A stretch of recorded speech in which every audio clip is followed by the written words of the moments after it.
Hello, hello, people of the internet. Sort of the Freedom Astrologer here, once again with my good friend and an astrologer himself, Donny, and we're going again to the energies of the next month, which is November, and we're entering into eclipse season, and there's a lot to talk about of November, but let's maybe recap a little bit of October and then jump into November after that. What How happened are to you, you in Donny? October? I'm just curious. I'm good. I mean, October is kind of like a very tumultuous month for me, at least partially. But then I'm grateful to be working a lot. Lots of people are worried about their Venus, Libra season, go figure. Mhm. And I've just been churning out readings and stuff, and some family drama that goes along with that because for October is activating my Placidus second and eighth house. So it's their values versus my values kind of issues. So what about you then? Yeah, I just wanted to also share, like, why do I find it personally important to kind of share? Because, we sit here with these fancy charts and we say these fancy things at times. And, I remember myself putting people on a pedestal maybe during, my formative years or younger years or when I got into astrology and the spiritual things. And I wanted to kind of share my own struggles, and I'm glad Donnie shared some of his stuff as well, because we're all human beings after all, and we observe these energies when we do our best through these energies and make mistakes and get better, and that's one of the reasons why I share some of this stuff from my own personal experience as well. And with those October, I would say more of passive aggressive energies. There were a lot of, in my mind, and we discussed those in the previous video as well, a lot of those passive aggressive kind of methods, energies coming to play, getting our needs met in weird, indirect, kind of suspicious ways. And I kind of fell into that pattern myself, and I started observing, and I kind of remembered actually our video. I was like, okay, so this is literally what we just spoke about. And I'm like playing through it, and I really needed to step away from a lot of kind of like drama, I would say, and get clear within myself, like what it is that I want and how do I want to express it. And I started making kind of like small, let's say small changes here and there, how I express myself, like, this is what I want, can you give it to me? These are the, let's say, options on our table, can we do this? Very clear, very simple things of saying the things that I want and kind of putting them on the table as openly as humanly possible. And then that kind of started to change and shift some of my own personal things that were happening. But it all culminated in, I want to share this story. This was quite an intense one because it was also happening exactly on when Pluto came out of retrograde. The exact date went into the station mode, let's put it that way. And I was in a meeting, and I was kind of let's say it was business development, IT development kind of type meeting where a lot of departments were in that meeting, and there were some stuff coming, let's say, my way and my department's way that I didn't appreciate, and that was happening. It had been happening for a while, and we didn't really, I think we didn't really address it properly, and it wasn't like maybe it wasn't the right time to address it. But now, like, all the culmination, all the energy that came into play, I literally in that meeting, as the energy was directed towards us and me as well, being a part of that, I felt this kind of intense pulsating, like, power energy, because I had been working on it almost for a couple of weeks, I think, before that. And I literally got into the person's face very directly, said, like, this isn't true what you are saying, and this is not what we're going to do. But I'm like paraphrasing and rephrasing a little bit, but basically, what I stood up in a very direct way, laid out kind of as directly as possible the things that were kind of not happening correctly. And the intensity got to a point where the voices were raised and kind of like yelling almost. But I'm really glad personally, from a personal perspective, that I did that, because it wasn't, I could have gone into that kind of passive aggressive mode of like, no, like I can wiggle here and there and kind of take it, but I wasn't having that. I wanted directness. I wanted to be clear. So I wanted to kind of share this story to show you guys that I'm going through this, Donning going through all of this, everybody's going through this. I suppose is that when Pluto station direct, Mercury is still retrograde, Jupiter is still retrograde, and Saturn is retrograde. So there's still a lot of things simmering underneath the surface. And so what you experience really on the superficial level, which is Libra, may not be what really is going on. There's a lot of things that's left unsaid. And so when Pluto is the first to turn direct for the month of October, shit hits the fan.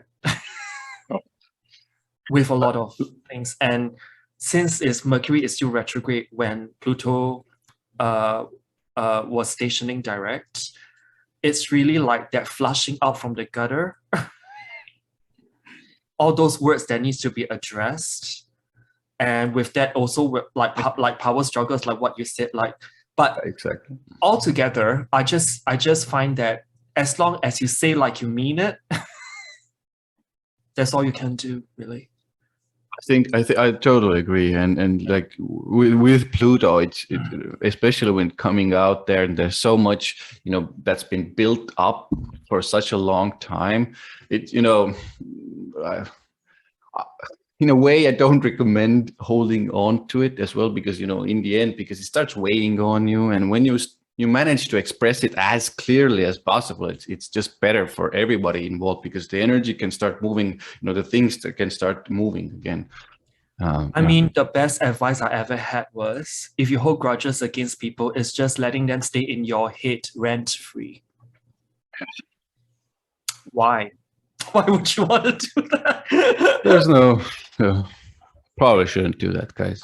Yeah. So anything that really occurred when there's a triple conjunction of Mercury, Mars, and the Sun in Libra for you last month? Mars. I think that was very much. It was that is a certain event. That the specific event was like 2 or 3 days before that exact conjunction. It was. I remember checking it. Pluto was coming out 2 or 3 days before. All of those 3 things cut together. It was quite intense. Yeah, even with all the retro, it was still like insane. So at least you got it off your. So at least you got it off your chest. I was. It was so strange because I was literally shaking afterwards, but I was kind of like energy was pulsating. I was like, oh yeah, like I'm gonna like sad pumped. And pumped and sad and like weird. There's like so much energy. It was kind of like because all 3 Mercury, Mars, and Sun, they're all like at some point they are going to square Pluto. So there's this kind of like, okay, I've really like empowered myself and stated my point. I say like I mean it. So what do you want now? You know what I mean? Yeah. I'm really glad you put that in that frame, because that was exactly what I think one of my last words in that altercation were like this is it. Like, what do you want now? Now that everything I think is almost direct, or a lot of planets are direct, now the energy, we're recording this on the 24th, so it's already energy is moving, everything is going, starting to move again, and before that it was like almost going backwards, but now we're kind of starting to we only have like Uranus, Neptune, and Chiron that's retrograde right now. So a lot has cleared the retrograde. I mean, Uranus and Neptune will be turning direct in a couple of months. And so now let's move on to the November 2021 astrological summary. Do you want me to share screen as well, or how do we do it? Just in 5 minutes. I think they'll be fine. Got it. So the first word that came to my mind is boom, boom, boom. Because it's going to be hard hitting. because we're going to have like several planetary gear shifts that's going on off the bat when we bust into November. And it starts with that new moon in Scorpio on the 4th of November, plus minus 1 day, depending where you are. And this is really no lightweight new moon to begin with. And whenever there's a new moon in Scorpio, right, it's almost telling me that there's a promise to unleash certain kinds of secrets in a surprising way. Why do I say surprising? Because the new moon actually opposes Uranus almost exactly. So for the month of November, we start off with a bang, literally with Uranus. Definitely. And both the sun and moon in this lunation, as I mentioned before, directly opposes radical Uranus and Taurus. Having said that, right, when I say it's shocking, I'm going towards the Uranian side, but in the side of Taurus means that it's been brewing for a while. So there's really not that big of a surprise when it happens, but when things shift, it's going to really be fast. But is it something really purely out of the blue? No, because Taurus, which means that it's festering for a while. And the sun and moon also is in a white square to taskmaster Saturn. So it's almost like a T-square. And all of them are happening in fixed signs. So what this tells me is that no one's really wants to budge from where they are, because this is a fixed T-square. But then having said that, not all squares are equal. When I see a fixed square in someone's chart, for example, there's actually more a chance of mutual understanding for fixed squares in particular, because when you talk about antithesia of that fixed square, is still falling back into fixed signs. So there's this kind of common understanding on many levels when we talk about a fixed square. But having said that, you may actually feel like dug in, or like feel the resistance of others to your ideas and efforts, because the full moon is highlighting that T-square of Saturn and Uranus, which we've been having for the whole year. So I would say that use caution in the beginning of November with this new moon. Because of that close to exact opposition with Uranus, it is very volatile, and it's also very combustible.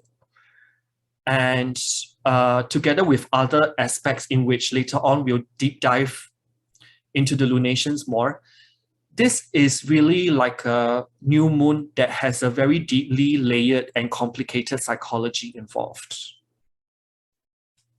And as we know, Scorpio is a very complicated sign to begin with.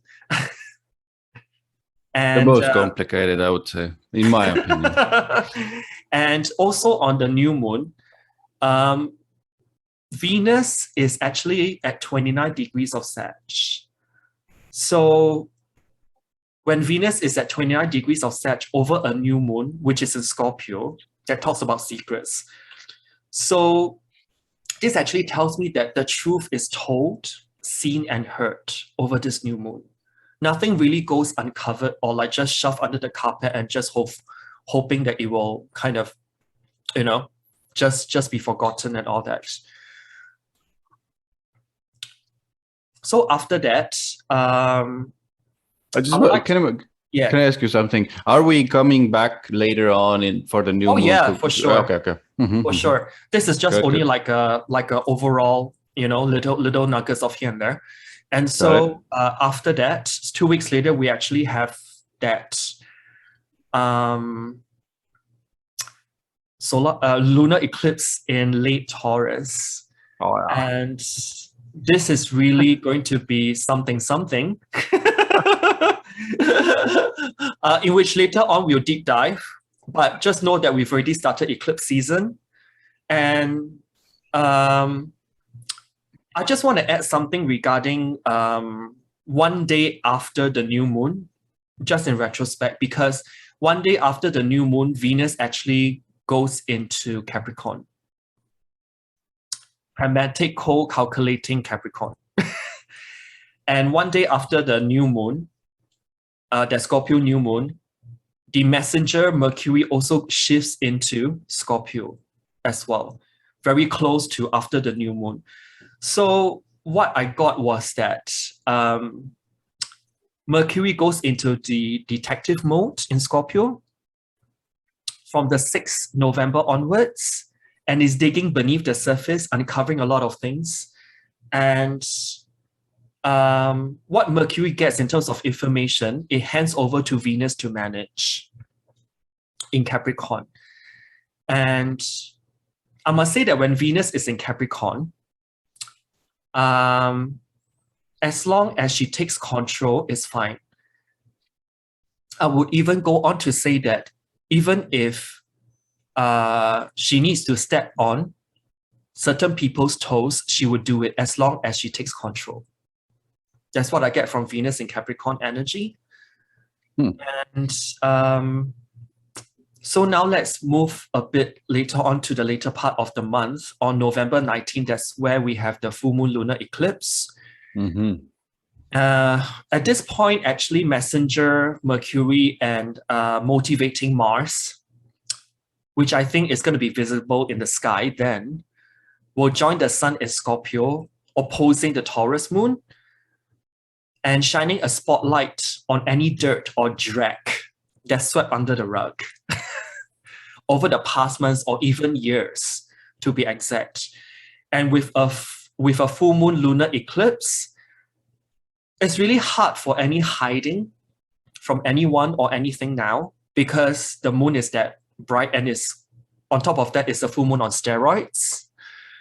So the rug is fully pulled out from the underneath, and anyone trying to cover up and conceal what has happened before will now be known, or it must be known for that matter. And a few days after that lunar eclipse on the 22nd November, Sun actually goes into Sagittarius. And Sun in Sagittarius is really like that whole theme regarding education, spirituality, and the law. So, and it happens a few days after the full moon lunar eclipse. So if you have anything that is wanting to clear up, I would recommend you to clear up around those dates, because on November 25th, Mercury will join the sun in Sagittarius. So if you have anything that's like a straggler, like things that's so-called unfinished, make sure you do it before Mercury enters Sagittarius, when it forms like a Kazemi with the sun, because there's no more hiding. So if you're onto shady stuff before, yeah, you know, you have until the middle of the 3rd week of November to do that. And the main thing that really occurred to me is that because of that movement from the dark, deep waters of Scorpio to the more like fiery, truth-driven Sagittarius energy, this whole month is really that journey from dark to light for me. So it could be you, it could be me, it could be everyone. We will see and hear the truth, the whole truth, and nothing but the truth by month's end. This is what I got. Yeah. Yeah. So do you want to like screen share so that we can like go? Yeah, let's go. Let's do the animation part right now. Sure. So let's start off with the 1st of November, just very quickly. Just a second. I'm actually, pardon my language, I'm really fucking excited for November. Yeah. maybe excitement is not the word I'm having for it, but it's not, like you said, from darkness to light, I would say, or all of these themes are here for us to kind of, from Scorpio to Sagittarius. It's always the transformation will be there, the kind of internal work will be there. It won't be super easy. Never in Scorpio season. I don't think it can never be super easy. Sagittarius, you see the light, you see the optimism again a little bit, even with all the any other energies still playing out. I think even Sagittarius will bring some of that jolliness back to us, hopefully. So we begin 1st of November of the month with that final trine of Mercury in Libra and Jupiter in Aquarius, which is actually pretty nice. And this is the final time this aspect will appear this year. This is really like the aspect I would think that make us very socially active. And it also can be a good day to sign contracts or negotiate deals, actually, when I think about Mercury trine Jupiter, especially in air signs as well. Yeah, I would even add a little bit like whenever Mercury is good in dignity, at least decent, and there's kind of like some sort of Jupiter Uranus kind aspect to it, the ideas that come are really good as well, like almost like clearly, and with Jupiter it's more like expansive ideas that come to you, so pay attention to those areas as well. And let's move on to the 2nd of November. And the next day, we actually have Mercury in Libra square Pluto in Capricorn. So they're having like a face-off. And it's the last face-off of Mercury and Pluto square.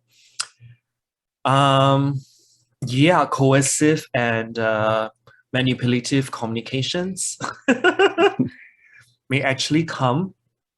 And harsh words at times. What you hear may not be the full truth, or you're only getting half of the picture or the story. So you have to really read the fine print.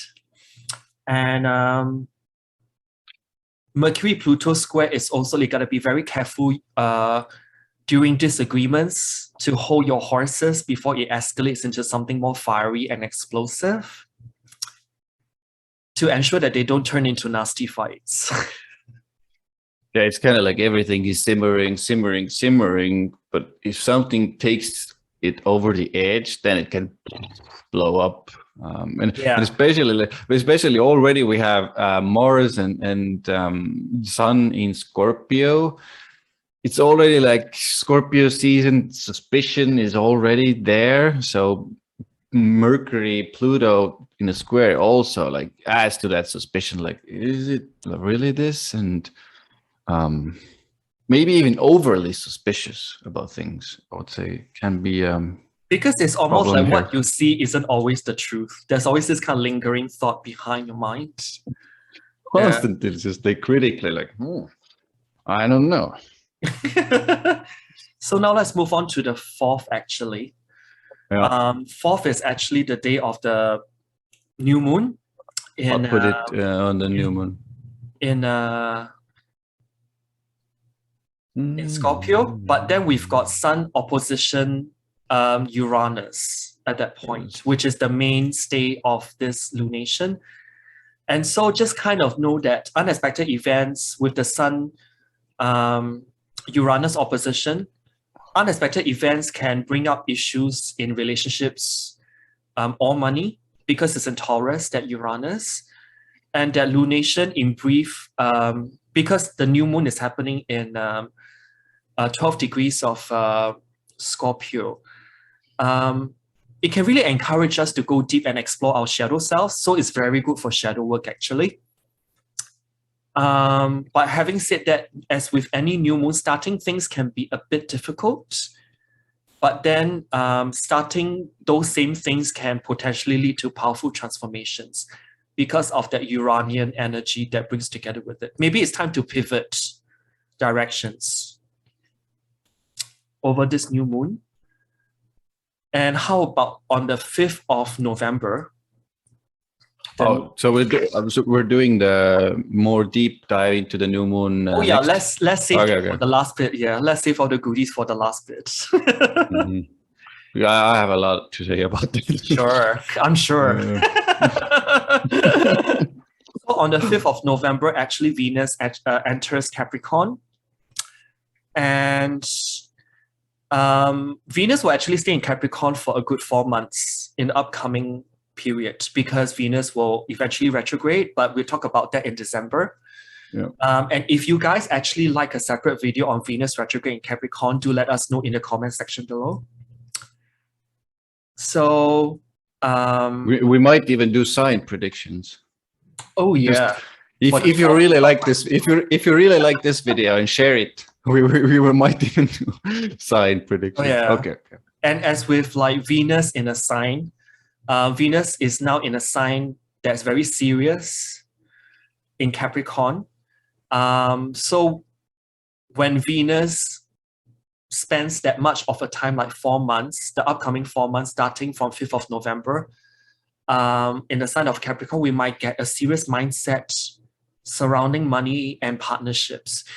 Maybe we are in the midst of reevaluating our careers, Capricorn, and vocation, to see if it's really worth us putting in that much like we used to. For me, whenever Venus goes into, Cap time, it's also a lot to do with our internal worth as well. Yes. It's never easy, I would say, regarding like internal worth. So there might be doubts around, like, am I really this good? Like, am I good enough for this? Can I do this? Money, obviously, like a little bit frugal with it, cutting down expenses at times, I would say as well. But like the gist of what I want to say about this, if you feel like there's a temporary kind of reevaluating of your worth, or you don't feel as valuable as you usually do, you don't see your worth as much as or as well as you usually do, this, know that this is like a temporary thing. I think Venus in Capricorn is really teaching us how to live with less. What's really of the essence is really like a necessity to us. Because anything Capricorn actually sets boundaries of what you can have, right? You can't just kind of buy like 20, 30 pairs of shoes like you used to. And generally with pleasures, any kind of like 5 senses pleasures, it kind of like dials it down, which isn't bad, always. And Capricorn likes things simple, uncomplicated, and just being present in the moment as well. Actually, I would recommend Venus in Capricorn, like while Venus is in Capricorn for that long of a time, it may be a very good time to go into meditative mode. Actually, you get a lot more insights than you used to. So can we just go 1-2 hours ahead? Because just in a very short time, Mercury will be ingressing into Scorpio. And so over the next few weeks, while Mercury is in Scorpio, communication more intense, more in-depth. There's no space for superficiality. And we also may be more mysterious, not wanting to, to say the whole thing, but we may also be digging to search for the truth in every word as well. Because Mercury also rules the mind, so we may also develop obsessions mentally if we aren't careful as well. Yeah. This is like, for me, it's a very kind of like very private, very secretive time anyway, with so much, if you take this day, especially with kind of like moon there as well, you see that stellium there, but like Scorpio sees a Mercury there, it's like our thoughts can be even dark, can go to that darkness side of things. And this is just like 1 or 2 days after that new moon in Scorpio, and we have this like Venus and Mercury both switching signs. So yeah. it's not the most lightest of times, but still Scorpio isn't really good for deep research and digging deep into your own woundings, pain, to start releasing and start letting it go. But having said that, right, like on the same day when Mercury changes sign, it's forming a sextile with Venus as well. So the sextile between Venus and Mercury, I find that it will be a pretty good day if you choose to. In terms of making professional connections, Venus in Capricorn, that will help you advance in your career. Like behind the scenes, even, I would say. Can be. Behind the scenes. I would say behind, yeah. Because that sextile actually tells me that it's a good day for networking, because that's what Mercury sextile Venus is about. And it's a good day to deepen any kind of intimate relationships or develop some kind of intimate relationships. And it can also be a day whereby you may want to resolve old conflicts as well. Because both signs, Capricorn and Scorpio, they just say like they mean it. Hopefully that the Capricorn will keep you guys grounded in maybe that all of that Scorpionic intensity there as well. But yeah, I hope that directness can be there. Yeah, I would say just log on to your LinkedIn or other professional websites, and who knows that you may get that recruiter DM. Who knows, you know what I mean? So let's move forward to the 10th of November. Where was 6? So on the 10th, we actually got Mercury in Scorpio, conjunct Mars in Scorpio. Exactly, at 6 degrees. Oh, yeah. This is important. So what do you have to contribute? I'll just throw it to you first. Oh, yeah. So for me, whenever Mars and Scorpio kind of conjunct, it, of course, the sign always matters, but even, let's say, just a Mars Mercury conjunction, immediately when you go to the traffic, people are kind of like right up your tail. They're kind of honking the horn, and they're like just near. It's so evident that people are so agitated in traffic. So guys, first and foremost, be a little bit careful in traffic if you need to drive anywhere, especially in the cities, because you can really easily get into that aggression side as well. Luckily, it is a quick conjunction. And in communication, the sharper words can really come out here with the Martian Scorpionic energies, let's put it that way. And the kind of, whenever I look at this, and especially in Scorpio, it's like I'm kind of like waiting to say something mean to you. And once you say something that triggers me, I'm going to say something really mean. But I can sometimes, at times you suppress it with the Scorpionics. But like still, what the kind of upper side of this energy is, you dig deep, understand what you truly want to say, and then directly can actually, with direction, say what you really mean. When I think of Mercury and Mars together, right, like the thought of mental agility actually increases, but it's in a very Scorpionic way. So it gives you the ability to look behind the surface of people's words to actually see the truth of the matter. And it's actually also a pretty good day for scheming and making power moves as well, for that matter. And then on the same day, Mars actually squares Saturn. Just along those lines, I think this November, actually, in the grand scheme of things, and especially looking at this right now, is really good for like business strategy making behind the scenes kind of research, strategy decisions, and then kind of after implementing them. But then on the same day that that Mars also squares Saturn. Oh yeah, approaching the square Saturn. So we've got that Mars Saturn square with Mercury in the mix. So what this tells me is that because Saturn is in Aquarius, which is the future and the long range plan, so you may be getting fired up mentally to do something, but then the Saturn is actually telling me that you will need to kind of temper that that irritability, and also that impatience with what's further down the road for you. So whatever that you jotted down, maybe you're feeling very fired up with that Mars and Mercury conjunction, to really like, scribble down some stuff. And then that Saturn comes into like what is workable and what is not for your future. And you just strike those off your list. So you'll be left with something that's quality. When I see Mars and Saturn square, it doesn't necessarily mean it's bad, but it just tells me that you just have to pick and choose which one is more practical and tangible.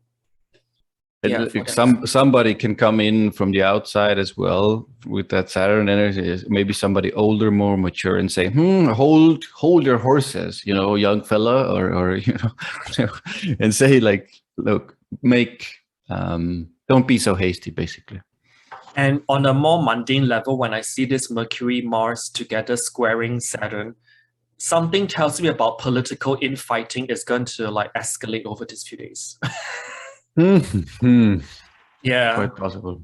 Political, like in big groups, infighting, and probably like plotting for some scheming like assassination, whatever. I'm just so now let's move on to the 12th of November. And this one we've got Sun in Scorpio, trine Neptune in Pisces. Very much a dreamy aspect. Oh yes. Yeah, very much of a dreamy aspect, and it also encourages creativity, imagination, and getting in touch with your spiritual side. Yeah. Do you have anything to add for the Sun Neptune trine in water? I think it's a very good aspect for anybody who's doing kind of like spiritual work, astrology work that's more kind of an intuitive side, and obviously for anybody who's really creative, who is, designers, musicians, film directors, these types of people. Or even I would say like fantasy writers type people. This is very good. Bring new ideas, get that information from the other dimensions above. Well, actually, it can be like a lazy day for a lot of people. It can be, but I think if you want to use it, I think the creative energies are, pouring out there as well. At least kind of write them down. I'm a big fan of writing these things down, because like when these configurations happen, these ideas sometimes come, and you can then take action on them later as well. You reckon there'll be downloads as well? I would say definitely with this, there will be downloads with the Neptune. It's a nice one. So watery, it's so watery. And water goes deep in our psyche. Let's move one day ahead, because right after the 12th. I want to say one sentence more about this, actually, because usually for me, what I've experienced and what I've observed, when it's squared, let's say, for example, Neptune and Sun is squared, then I would say there's a bigger tendency to go towards that laziness, or kind of like, oh, I don't want to do anything. I just want to relax and watch a movie, kind of vanish from reality a little bit. But like trying video games, yeah, very good. but Sun and with the trine, it's like it's a little bit easier to use that as a, let's say, productive manner, that trine as well. Yet 13, I think 13 was quite important in my 13. We have Mercury in Scorpio opposition Uranus in Taurus. Yeah, on the 13th. So what I got from this is that tension is in the air because opposition, right? And then there's some kind of unexpected news that's going to either be very anxiety driving, or it can give you a lot of excitement as well with that Mercury Uranus opposition. Yeah, some unexpected news in the media, but be really careful around that time, like texting and driving. Don't use technology while you're driving or running, kind of There can be, you know, new news, exciting news, then, you know, the driving and not good. Not good. Don't do that. Put the phone away. And now let's move on to the 15th of November. No. And on the 15th, we've got Sun in Scorpio square Jupiter in Aquarius. So Sun Jupiter square. Yeah. A double-edged sword kind of energy. This is what I picked up because we can feel both. On one hand, you can overinflate your confidence. You can get overconfident regarding taking some risks and just, you know, be like things blowing back in your face. But on the other hand, on the flip side, you can also have some kind of deep insecurity that comes along as well. Yeah. When I see Sun square Jupiter, actually, it can potentially bring out the worst in us.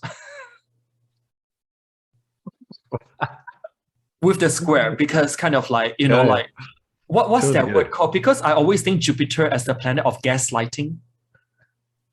Interesting. So it gaslights our Sun. So we feel more like all high and mighty more than we would. And then with that, we make some stupid choices along with that. It will definitely inflate our egos. Like I've observed different kinds of, you know, from different signs, Jupiter, Sun square. Like even if Sun is weak, even if Jupiter is weak, even then you get that, oh, I'm so amazing. You're like, I can do everything kind of feeling sensation. And what I've seen also is when you kind of manage it and when you know that this is going on, then it's easier to kind of, because it does give us, let's say, a boost in our material creation.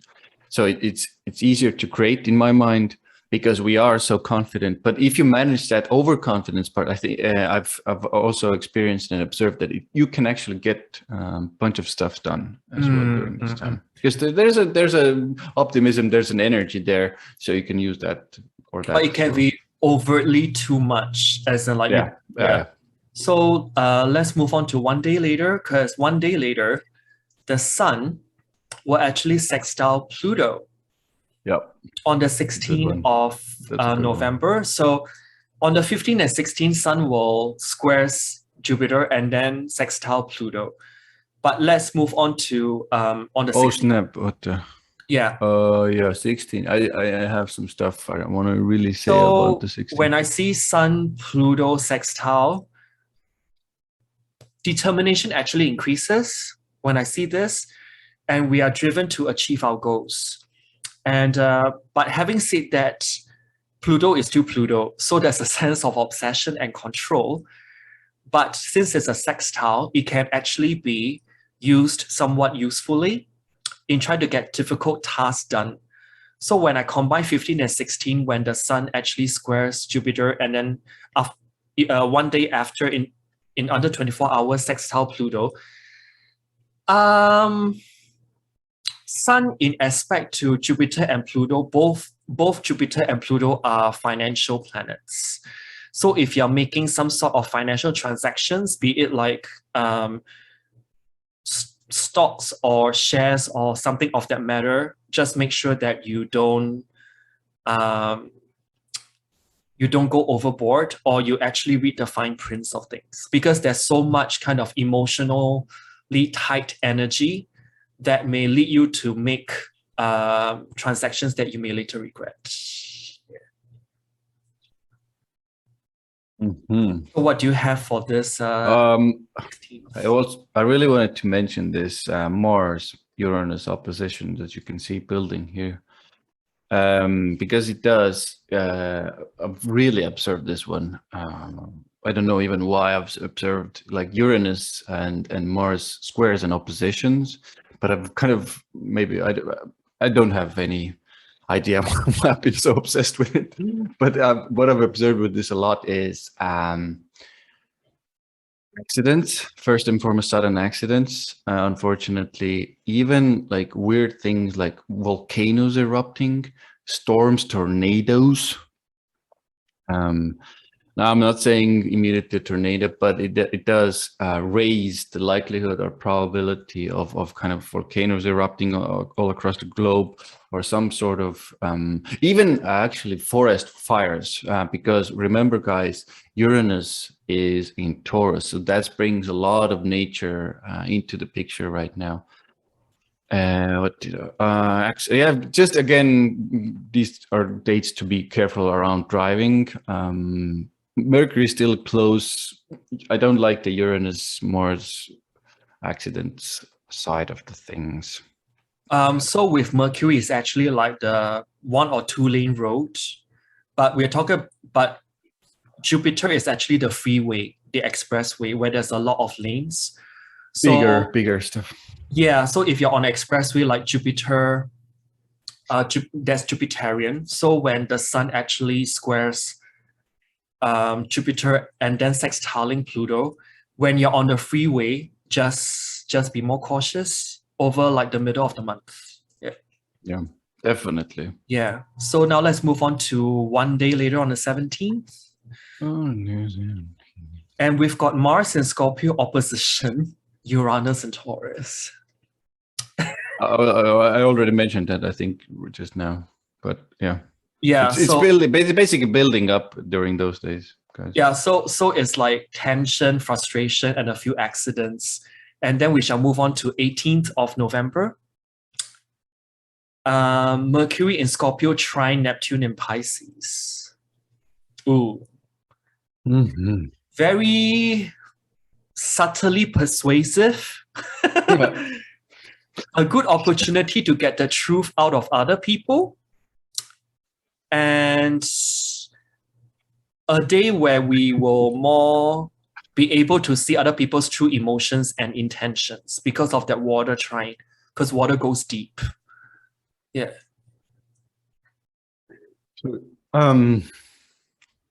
Yeah, I think it's a good day, good aspect to kind of maybe make your words more than they are.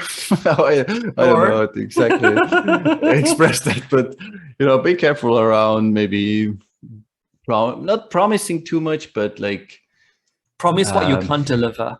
Exactly. Promise what you can deliver. I think this is best with them, because with Neptune, it's always like, even with the trines and the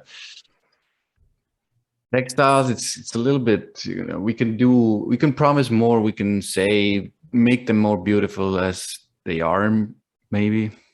Yeah. You can sell ice to an Eskimo with that aspect.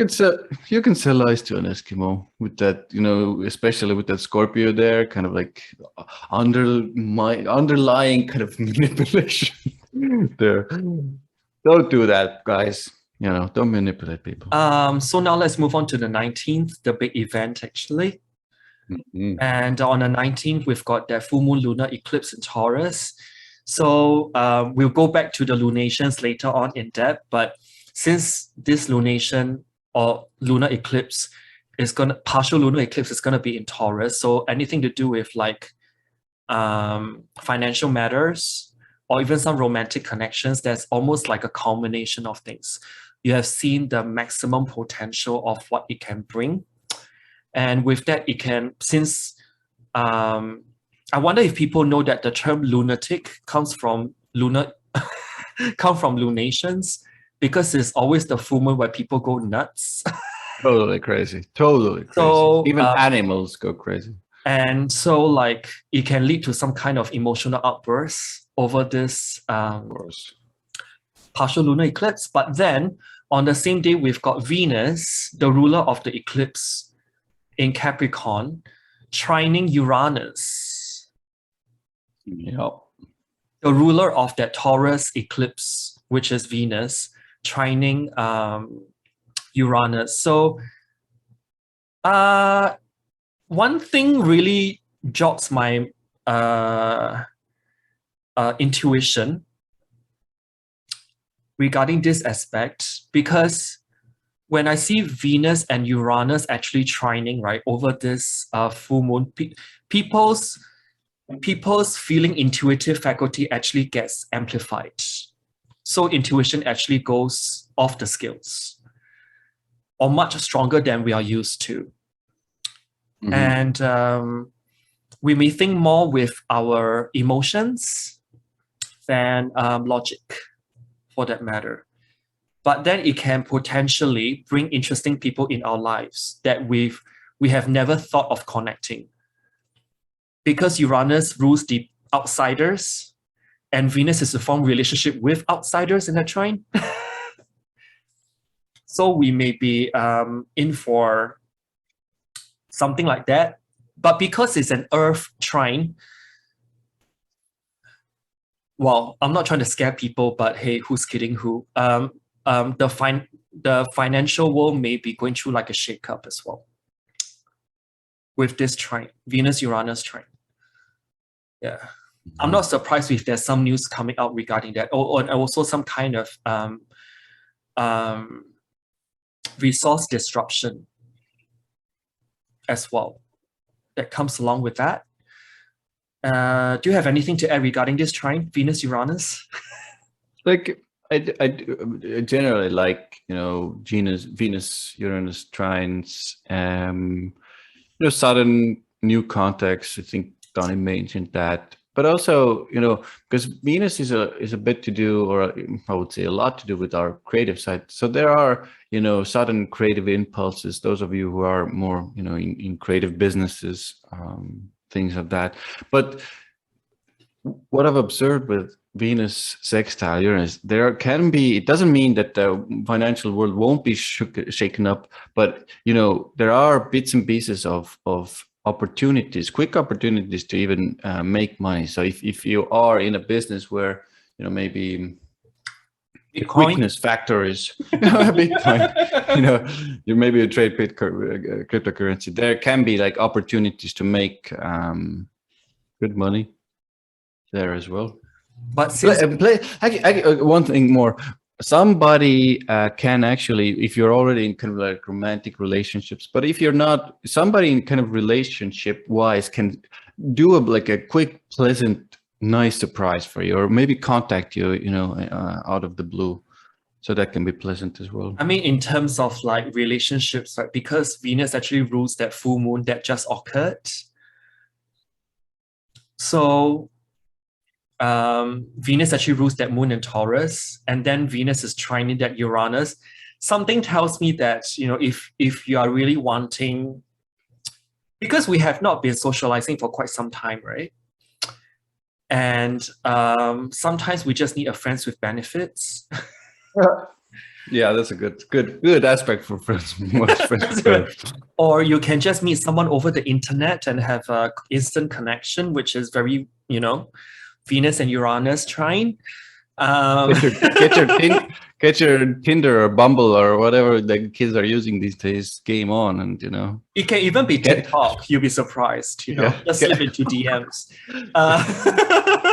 Get that kind of lockdown, virus thing, romance thing going on there. Yeah, because like it's on the back of the full moon, and full moon usually we find ourselves so like bubbling up with emotion. We just get to freaking deal with it, you know what I mean? And then like anything that's like a full moon, well, this one is a full moon on steroids, so it's like a lunar eclipse, so it's really bubbling even more. And so we may just, because Taurus, when I think about it, is that human touch as well. Definitely, for sure. And we're craving for the human touch. So, nothing wrong with friends with benefits if you're into that. I mean, it could also be like a instant love connection. Someone you just saw and you just magnetically drawn into that person. That can happen with that Venus-Uranus trine as well. I mean, with everything going on, guys, get yourself some booty, during this time or something that could relieve you of tensions. Oh well. I mean, Scorpio rules the root chakra, so go figure. So much sexual energy going on. Well, it's also the Kundalini. If you want to like go the more like, to raise your Kundalini, it might be very good. Tantra. Let's move one day later on the 20th, because that's when we've got Mercury square Jupiter. Oh yeah. Maybe I should do this one is a bit of a Mercury square Jupiter, which means that you need to really pay attention to your words of how you come across, because it can be quite abrasive in a way. And but because Mercury is in Scorpio, there's a tendency to become mute. The water signs can have a tendency to hold back and not talk about this. And with the square to Jupiter, people can mistake your silence for hostility, as in aloofness. With that as well. And let's move one day later to the 21st, and we've got Sun.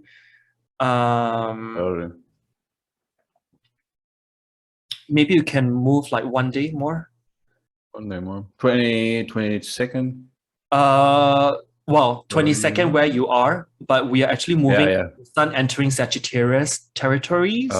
Then it's boop. Yep, boop. And so the Sun goes into the sign of fiery disposition, which is Sagittarius over here, fire sign. This actually warms and brightens our outlook on things. So for the next 30 days when the Sun is actually in Sagittarius, the energy might actually become more optimistic and adventurous for that matter, and very truth-seeking as well with Sagittarius, of course. Now let's move to actually on the same day, we've got Mercury in Scorpio sextile Pluto as well. Like I really hope this like already the Sun moving into Sag should really like a little bit, because Mercury is still in Scorpio, it should start lifting up a little bit of that kind of, maybe a little bit of that darker side of Scorpio, like is a little bit of jolliness coming in again during this time. Still a lot of detective work, if I were to be honest, with that Mercury square Pluto energy. So there's still quite a number of detective work stuff, but I think it's... You mean sextile? Yeah. Sextile. Yeah, sextile. So it's still that investigative kind of private investigator kind of energy with that. But then with the Sun in Sagittarius, things will come somehow lift a bit as we get more kind of, we let things slide a bit easier. You know, that's Sagittarius is such a optimistic. I hope it, like, because my like bigger picture stuff is here is like so much Scorpio, so much eclipse, so much intensity, and then at least, you know, some kind of jolliness coming with that Sagittarius season or entering that Sagittarius. So hopefully that will kind of, this is where everything, like Donnie mentioned at the beginning, like that, like the dark starts to gradually shift into the light, very gradually. Well, actually, it's only like 30 days. So it will move really fast. Yeah, we'll move really fast. Very, very fast. Yeah, and then we just move like 2 days later. Was it? Yeah, I think 2 days later. 25th, I have something on the 25th. I think one more day. Yes, we're going to have Mercury entering Sagittarius. So communication becomes more honest and outspoken, although we have that, you know, foot in mouth kind of energy with that. Because Mercury in Sagittarius is not in its best dignity. And we may just kind of say how we really feel on the spot, being spontaneous. But then it also pushes us to discover new information and subjects as well. And it's also a learning axis. So we might be driven to learn new skills as well. Yeah.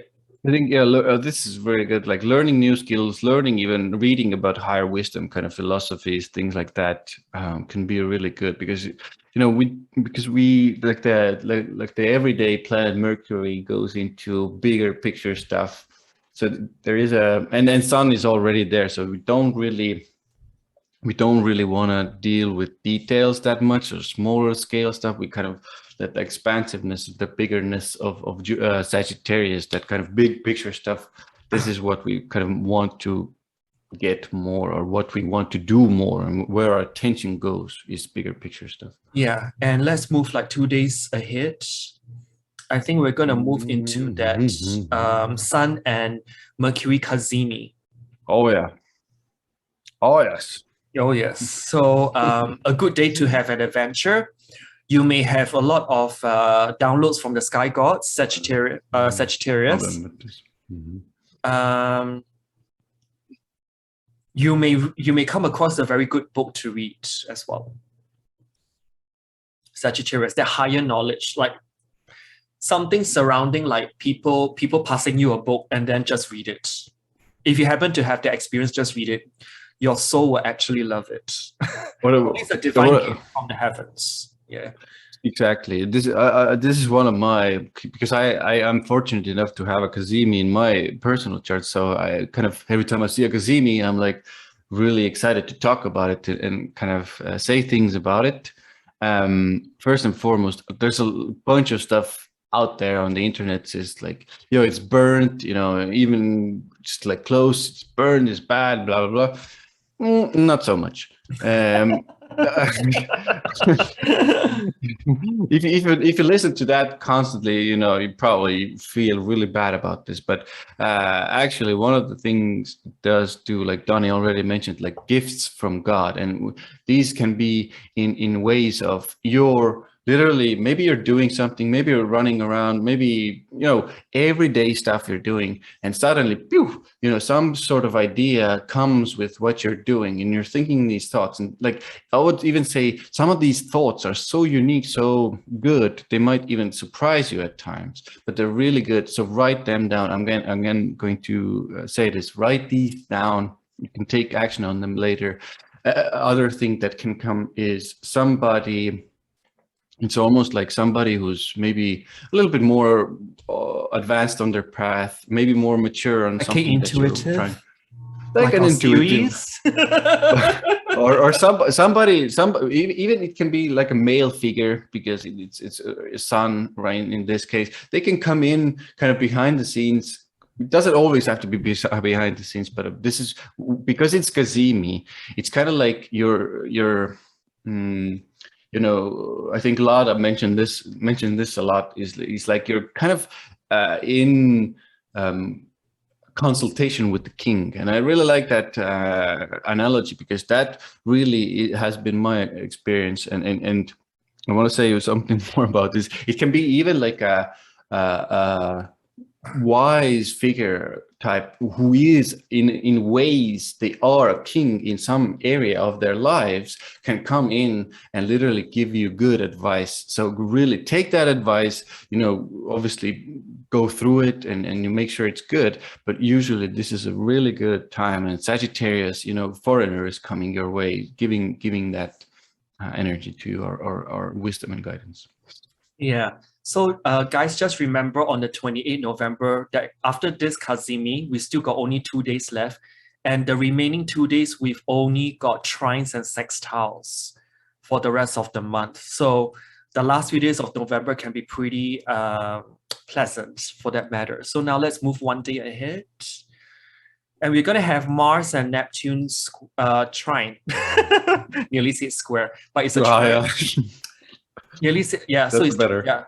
So Mars and Neptune trine, very big psychic energy coming from the subconscious, and piggyback on what Ian said regarding the previous day when there's a Sun Mercury Kazemi, our claircognizance or inner knowing ability may skyrocket, plus minus 1 day, I would say, because the sign of Sagittarius is really the sign of claircognizance or inner knowing.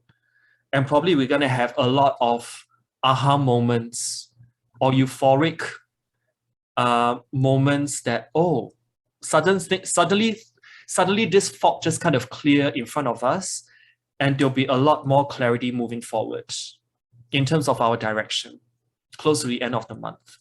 But with this Mars and Neptune trine, water trine, we get a huge boost of creativity that comes along with it. Something tells me regarding Mars and Neptune trine, right? There's almost like a seductive quality to it. Yeah. And quite magical as well, I must say, Mars and Neptune trine, especially water trine. with this. So if you want to start any like new hobbies, this can be a good day to do that. Let's move to the last day of November. Okay, so Mercury in Sag, sextile Saturn in Aquarius.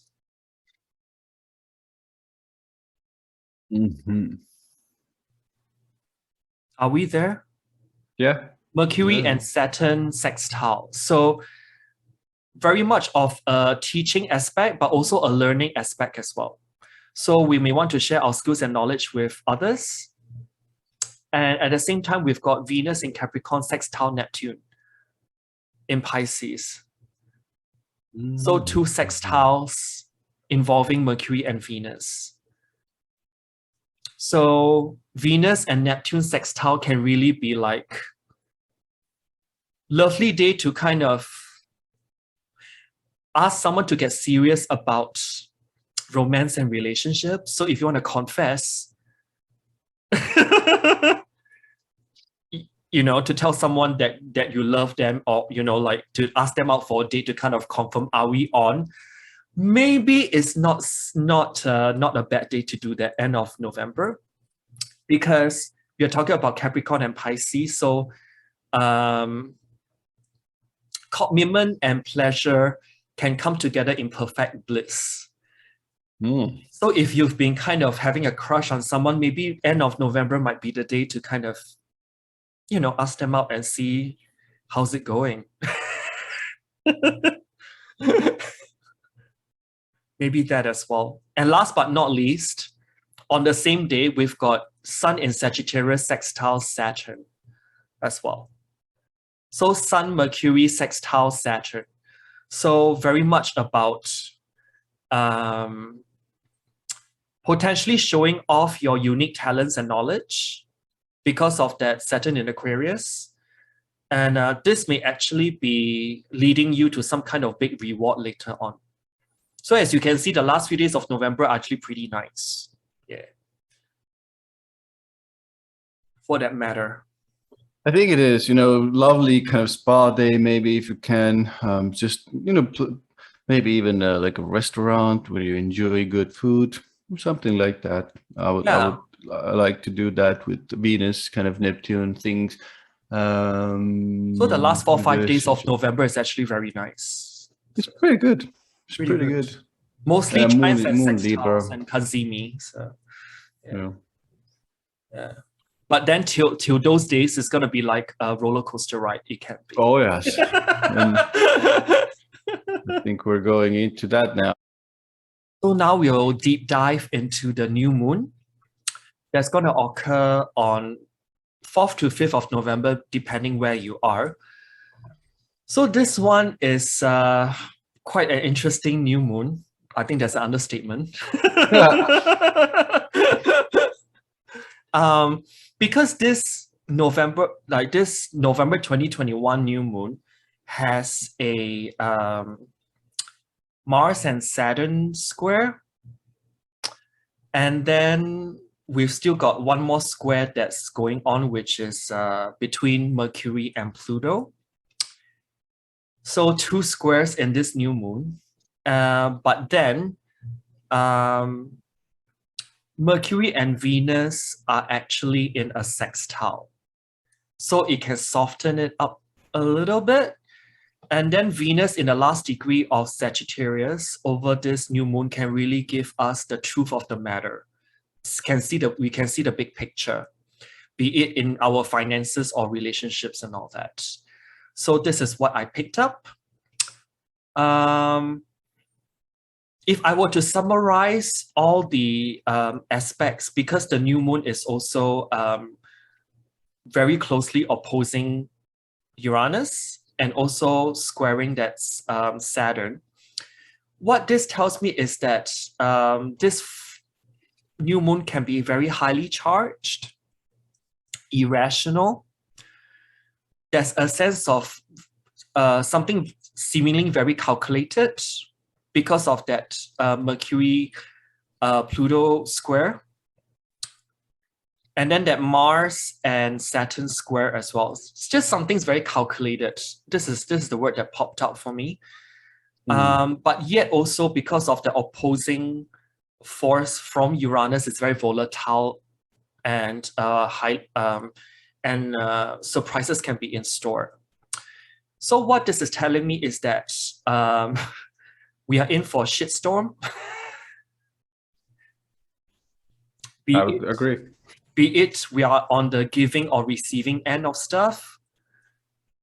But then there's actually opportunities to see the bigger picture of coercive information and other forces that will help us to make a choice regarding things. This is what I got.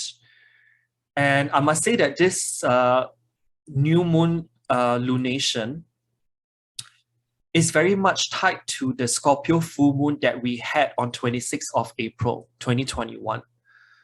Because on that lunation, that Scorpio full moon lunation back in late April, we've got that lunation conjunct, we've got that new moon, that Scorpio full moon opposing Uranus and squaring Saturn, which is repeating right here again, 6 months later. So I do see one of several things. Both are highlighting the Scorpio full moon back on 26 April 2021 and this particular new moon. Both are highlighting that waning square of Saturn and Uranus.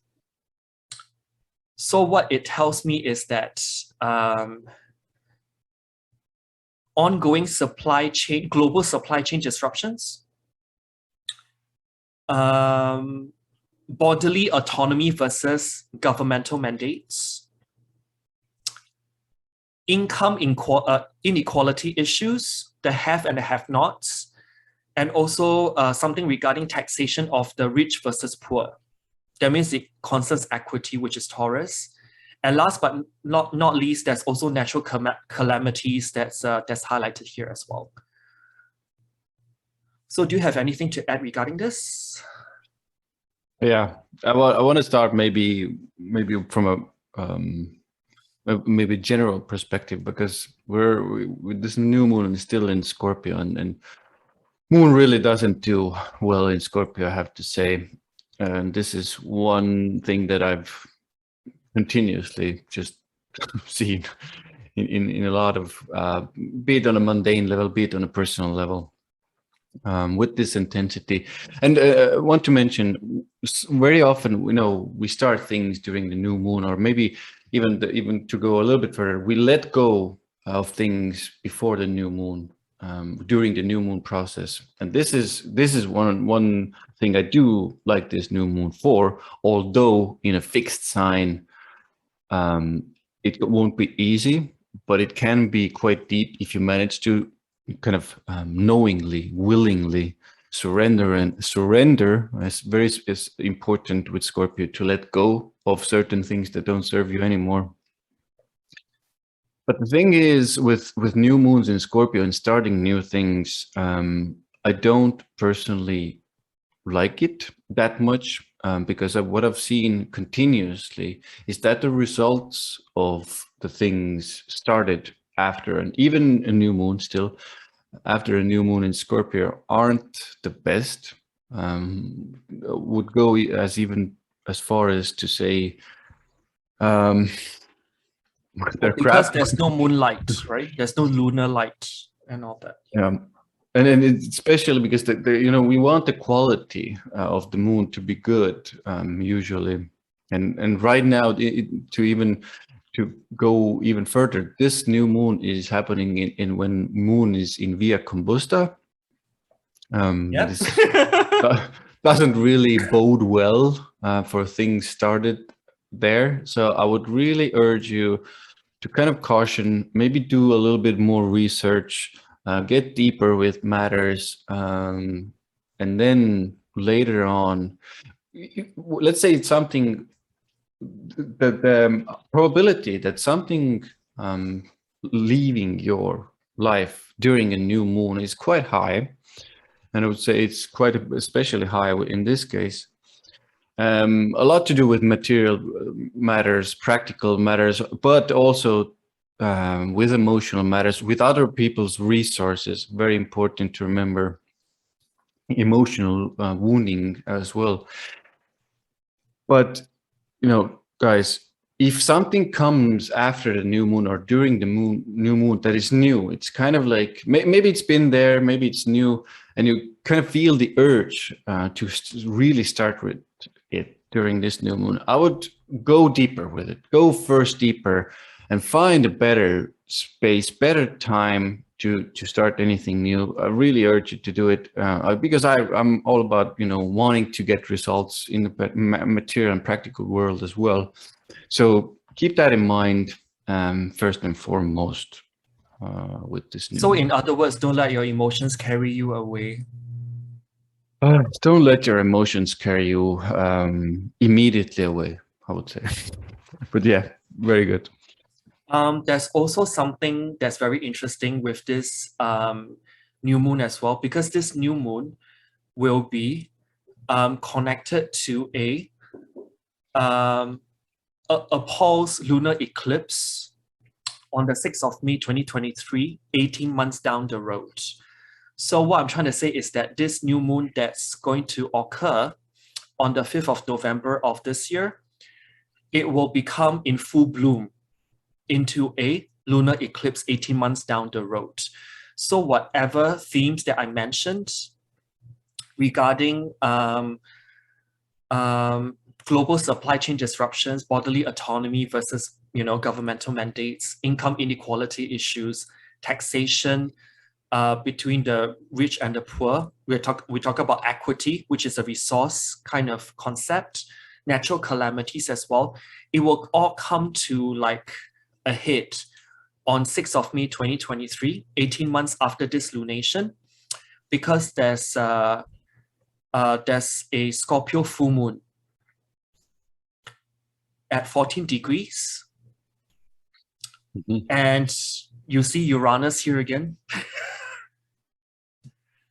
So this Scorpio new moon really seeds the themes. We will need to observe what really goes on in the early part of November to see what's actually going on. And those themes will be carried to full bloom 18 months down the road on this date. But there's no hard and fast rule that it only happens on this date. Usually with eclipses and lunations, we usually, you know, need to plus minus a few days, maybe up to a week to actually see the themes coming up. But as you can see, the new moon in Scorpio opposes Uranus. Its counterpart, which is the lunar eclipse, it opposes Uranus. So this makes me wonder if it's the launching of digital currency more widely. It could be one of the themes as well, because Uranus and Taurus, it can be Bitcoin, it can be something else. So there's something regarding that. Now let's move on to the lunar eclipse. Okay, can you put it a little bit back of the new moon? I think I wanted to say something about the Saturn a little bit as well. Saturn Mars square. More of the Saturn. I wanted to touch a little bit about the emotional side and kind of like the restrictive side as well, because we're doing, you know, Saturn is still square the moon and sun during this, so it is a kind of like T-square, like Donnie said. Yes. So from a like internal and kind of also external, because its sun is there as well. It's I would say it's a very restrictive kind of feeling, because there's so much fixed energy, guys, here as well. So the kind of restrictiveness and the kind of things maybe not moving as quickly as we want to. Yes, Uranus comes in and shocks and makes it uncomfortable even more. But like when I was like looking at the overall kind of like the old configuration, like I felt this kind of like almost like pressure cooker of a situation. Like there's so much like almost holding And then with especially with Saturn coming in and kind of forcing us into that pressure cooker, making it even more harder. Saturn square Moon, emotionally very hard. Saturn square Sun, almost can't create, doesn't want, like there's some restriction regarding our creative forces. And this can actually come from the outside. So be careful with those kind of like pressure cooker kind of feelings. Actually, when I look back at what this new moon, all the planets, the way it's spread out, right, it's going to be a very miserable, I hate to say this, a very miserable winter for a lot of people, especially those who live in cold countries. Colder? You mean colder winter? Yeah, that means like I know of people in the UK, my heart goes out to them, especially those of the lower class. Their heater money subsidy, which is that Mars and Scorpio, is taken away. So they'll be going through a very bitter winter coming up as well. And again, that's new moon, something leaving, and again, the problem is with after new moon, something always comes, guys. Yeah, I've seen it so many times, but the problem here with this new moon is it's freaking in Scorpio. So like the thing that comes after isn't the best. It's even bad. Not bad maybe per se, but like not good quality. When I actually see Mars and Scorpio, it can also be on a mundane level government handouts as well. Yeah. And it's squaring Saturn means that, we're going to take that handout away and you got to face the bitter cold, which is Saturn in Aquarius, right? That winter season kind of thing. I know. Or the handout's not going to be enough. Oh yeah. Basically. Or it may just be fully taken away. So hence I said that, like this new moon actually stands out to me as one that is going to be like people really freezing over winter. That's the kind of feeling I got. For that matter. Not the happiest to start off with for November, but hey, let's move on to that lunar eclipse. And I've worn my pendant for this event. I've got my Medusa pendant. Oh yeah, I know why. Because this partial lunar eclipse, the first along the Taurus Scorpio axis, is actually conjunct the fixed star Algol, which is the Medusa head energy.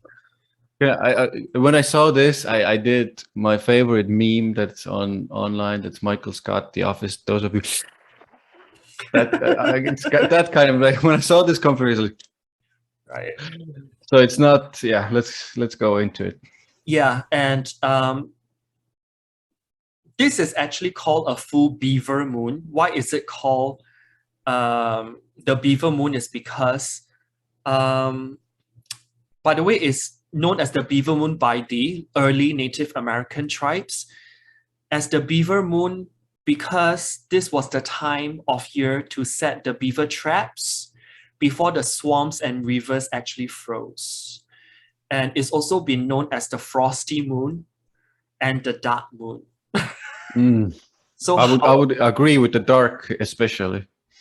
So how appropriate is that? And this partial lunar eclipse will be visible throughout most of Eastern Russia, Japan, the Pacific Ocean, North America, Mexico, Central America, and parts of Western South America. And I must say that for this particular eclipse, I have checked other transits that's going to activate this full moon lunar eclipse. And I find that this full moon is going to be pretty long lasting. I'll tell you why in the next minute. This is because we've got the transit nodes, which is the south node over here. sorry, the North Node over here, is going to pass by 27 degrees of Taurus in late January of next year. So there's one activation by the node, the transit North Node. The second thing is that transit Ceres, the asteroid, is going to station direct at around 27 degrees of Taurus again. So another activation, but this one is pretty close by in February. Not to mention, in 2022, all 3 Mercury retrogrades will be stationed direct in the late degrees of the Earth signs. So all 3 Mercury retrogrades will station around this degree in an Earth sign. So it's either trining or conjuncting this point. So this lunar eclipse is more active for a longer period of time than we think it is. Well into 2022, in other words. And also, this lunar eclipse is special because I will put the link in the description box below, because this lunar eclipse was birthed from a new moon that happened in late May last year, about 18 months ago. And that new moon was conjunct the fixed star Algol, which is the Palladian fixed star. When a lunation conjunct this particular fixed star, which is known as Algol or the Palladian fixed star, it tells us the themes of basically blindness, what we are not willing to see. It can be voluntary, it can be involuntary, but we are just kind of blind to a lot of things. So 18 months later, we've got this lunar eclipse conjunct Algol, this fixed star. This tells me that, okay, now all our heads are on the chopping block. Now what? It's almost giving me that kind of energy. And so, yeah, there's no nice way to say it.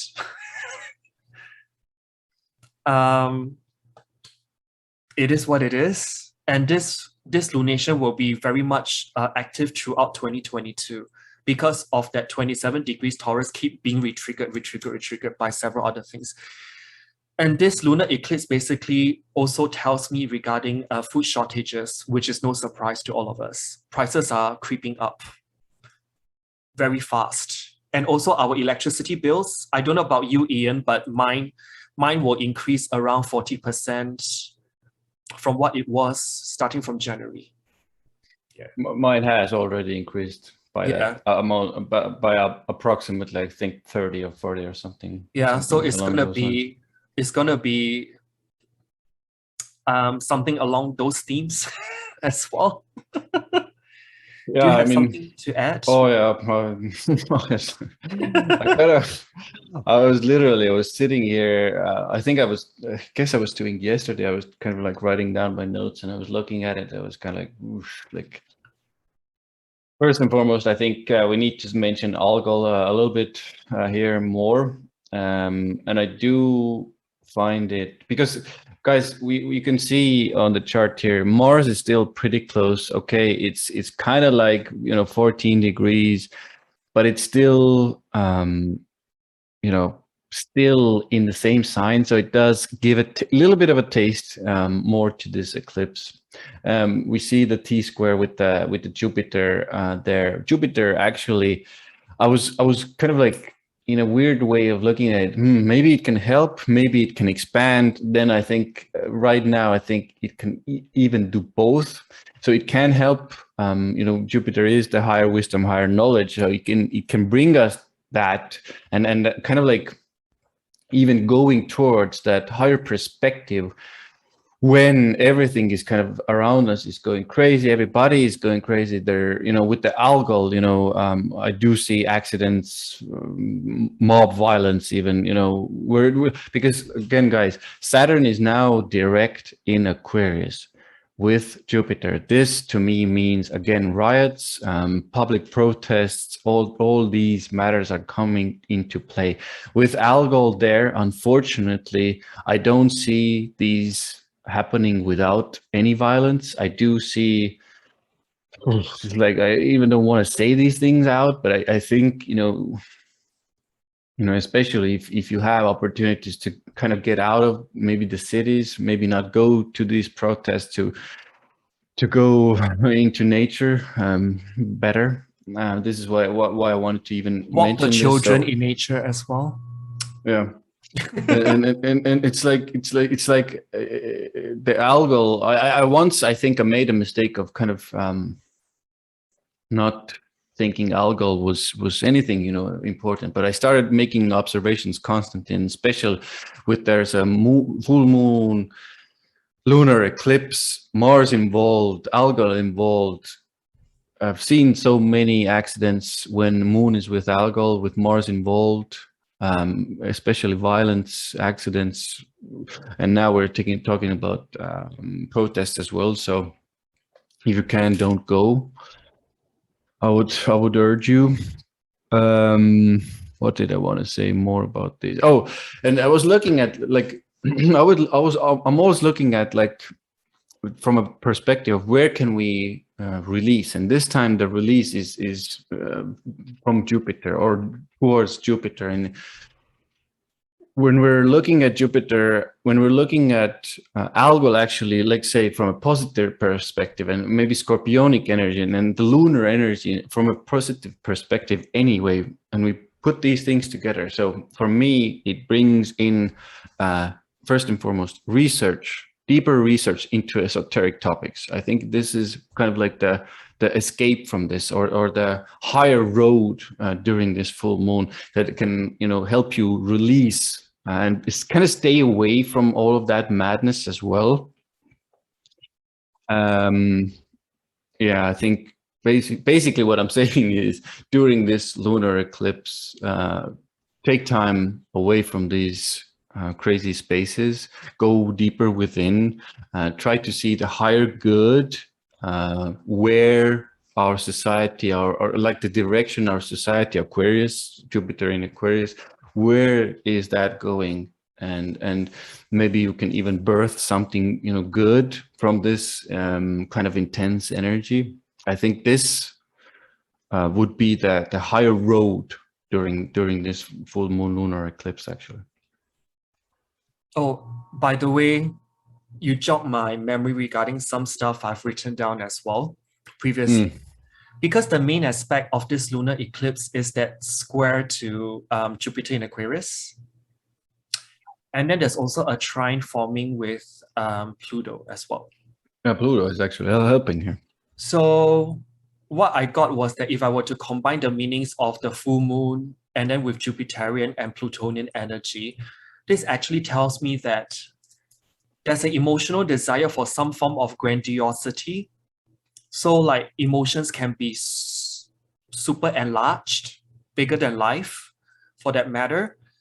And over this period of time, people can actually feel very extremely strong emotions, because they literally feel that they need to see changes happen in the world almost immediately. So there's this kind of pressure cooker energy surrounding that.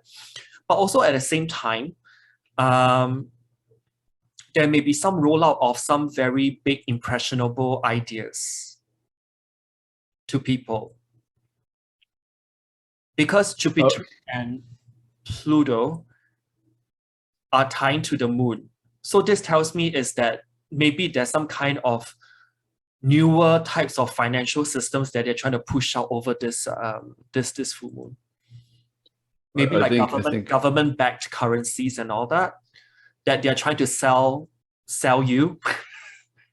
I think because it lasts, the influences of this eclipse, like you said at the beginning, lasts for such a long time. Yeah, and Uranus is still in Taurus. That I don't know if there's a way out of that. What you just said, I think that's a kind of like it's almost like written in the stars. You know, it's there. I think it's coming. I think this is these eclipses and the series of eclipses are kind of like a good indication of when and how we will see those things. But like, I think you raised a really good point of emotions, and you know, full moon, like we said before, it's so much about emotions. There's so many emotions, especially in eclipse. You know, there's the intensity of the People get emotions very is riled so up. big, Yeah. so crazy. And I really hope, you know, you can, with maybe again a little bit repeating what I said, just go within, go into nature. It's still in Taurus, guys. Remember, nature, Taurus, it's still in Taurus to ground some of those emotions. And again, with Tony saying about those ideas that are presented to us and being presented, you know, a lot of those ideas can be emotionally very like Seductive. productive, or you know, grandiose, or feel good is what Yeah. I'm basically saying. They can feel good, but like during this eclipse, you know, take a little bit of moments away from those emotional decisions if you have the possibility, and then kind of when the energy starts grounding, then it's easier to start making better decisions from a grounded space of like, do I want to take this, do I want to go down this road, and so on and so forth. Something just also occurred to me because moon is food, right? In Taurus, it's more so regarding food. Squaring Jupiter means that, are we going to go into vertical farming? I hope so. New forms of agricultural technology, because I do see with that T square, and then that trying to Pluto can mean it's backed by government, especially in the sign of Capricorn, because some ideas will be sold to us in such a way that, or some big ideas will be sold to us that it will be under the guise of bringing about social improvements, and also as a form of aspiration as well. And over this time, ideas that may be presented, there's the ability to influence the masses or the public through the appeal to the feelings of people or to the public. So there's this kind of weird coercive kind of energy that goes on with this lunar eclipse. That's what I get. Yeah, as well. I was looking at Pluto here, because Pluto actually again helps, you know, in a way, because it's sextiling and trining as well to the It also eclipse. means that Plutonian energies can get away with it. You know what I mean? If when it's coming from Capricorn, you know, Capricorn still is government. Yeah. Governments, so structures, organizations. Pluto is money. I like my optimism, or my optimistic side is like, maybe, you know, those who are financially more you know, suffering there, hopefully with these kind of also, you know, Scorpio and Taurus affected, hopefully this can bring some sort of financial relief in some shape or form from the governments as well. Although Saturn is still in a wide square, but With hopefully that Uranus. Pluto helps. Yeah. I mean, Saturn is applying to square Uranus, and it will perfect itself in December. So one more thing though is Mars going to be visible in late November? I think in my mind, it's going to be beginning of December. right. But we can because I use a software that kind of calculates it. Other people use other stuff. We can make observations and actually come back next month and maybe see where some maybe important events came from. Did they start from end of November or beginning of maybe beginning and middle of December? Then we can maybe confirm a little bit. Why So I'm asking that is because if Mars is visible, it's actually forming a T square with Uranus and Saturn. So that's the violent aspect of things. Like people are fighting for their autonomy. So there's a lot of fighting for social justice, I would say. Social justice as well, like for humanity, Aquarius. For humanity, yeah. And when I see Mars, Uranus, and Saturn together, this is really like very accident prone, because one is probably more uninhibited in one's actions, and not afraid to just go all the way if he or she needs to. So there's a kind of very abrasive, potentially accident causing kind of energy when I see these three planets linked up together. Definitely. And I've got also something else just as a closing part to this discussion, which I find it is like, this is probably the most detailed that we've delved into for a long while. And the next thing I want to go into is the astrocartography map, or ACG map, for the for these two lunations, because I want to see where the main energies actually fall into. This can roughly paint for me like where are things going to roughly happen in terms of its energies, particularly if it's like a square, conjunction, opposition energy is even more important. And for the new moon, on for my side is on the 5th of November. For most of you guys will be on the 4th. Most of the main lines are actually cutting across Washington, DC. Okay, on the new moon. So something is about to go down regarding that. And when we look at the partial lunar eclipse, that's 2 weeks later, coincidentally, Washington, DC also gets highlighted over here. So there's something that's surrounding these two lunations that's going to tie back to Washington, DC's. There's something important that's going to be manifested surrounding that part of the world. And so logically, by the way, the lunar eclipse also has a lot of harsh lines cutting across Australia. So to all my Australian friends, stay resilient and strong, because this lunar eclipse is about to, well, I hate to say this, but it's going to shake your world as well. And the main lunation lines for the Algol fixed star partial lunar eclipse is also going to cut across Southeast Asia. And some of the lines I've highlighted, it goes all the way up to Beijing. So I wonder if it's something to do with the takeover of Taiwan. That's going to stir some kind of political and societal unrest in this region. And I also think that will start, yeah. Australia. So, yeah. So going back to Washington, DC, because both lunations has got Washington, DC highlighted. So I checked the US chart, not much going on. So the next logical thing is I checked President Joe's chart against the two lunations. And the inner wheel is his natal chart. He's got a lot of planets along Scorpio Taurus axis, by the way. So November's lunation impacts him quite a lot. And his Scorpio planets are mostly falling into the 12th house, something behind the scenes.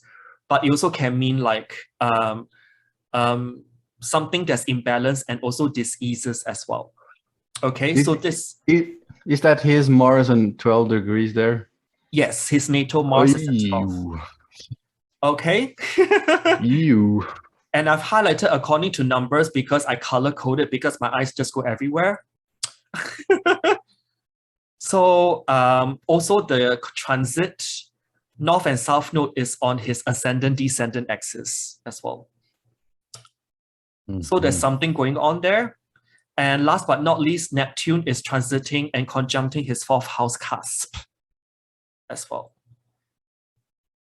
And last but not least, transit Saturn is opposing his Pluto.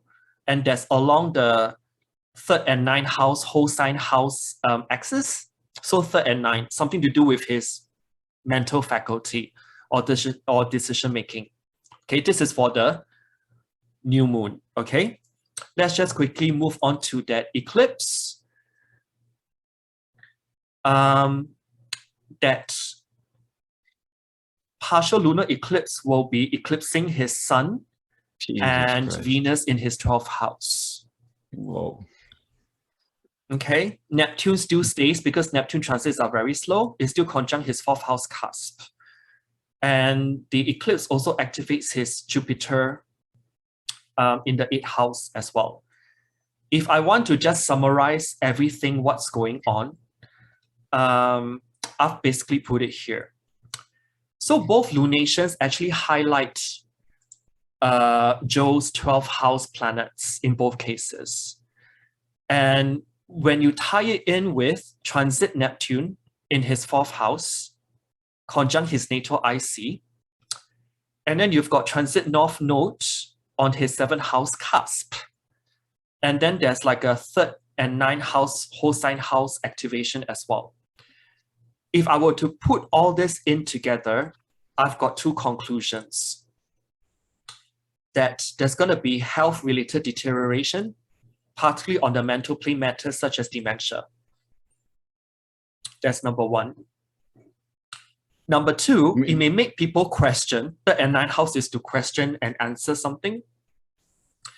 This can be in the news media or otherwise, or just common people on the street about his suitability to stay on his post as POTUS in terms of his decision-making capability, in terms of foreign policy capabilities, because the 9th house, whole sign house, especially the 9th house is foreign policies. Can he actually make appropriate ones? Or does he make not so good ones that make the US look bad in front of other people? Okay, this is what I got. Because this is piggybacking on the incident where, you know what he did earlier this year with the Afghan incident, which didn't go well with a lot of people. So there's this kind of, people are wondering whether is he even fit for that matter. And also, since the partial lunar eclipse actually trines his Jupiter in Cancer, what I got is also that he may come up with some kind of international finance policies. This can be investing in some multinational or transnational corporation as well. But in the sign of Cancer, this makes me think about the impending housing mortgage bubble that's soon to burst as well. So in short, these 2 lunations in November are really triggering Joe's chart. He won't probably be president for what I don't know how when. He's already 81, by the way. Yeah. Doesn't look good for a second stint. Just putting out there, but what is really disheartening to see is is actually the 2 maps of what is actually triggering. And I hate to see, like, you know, like the Southeast Asia where I'm located, and then Australia is still very much impacted by the upcoming lunar eclipse. And then there's something going down with like Washington. It seems like a very active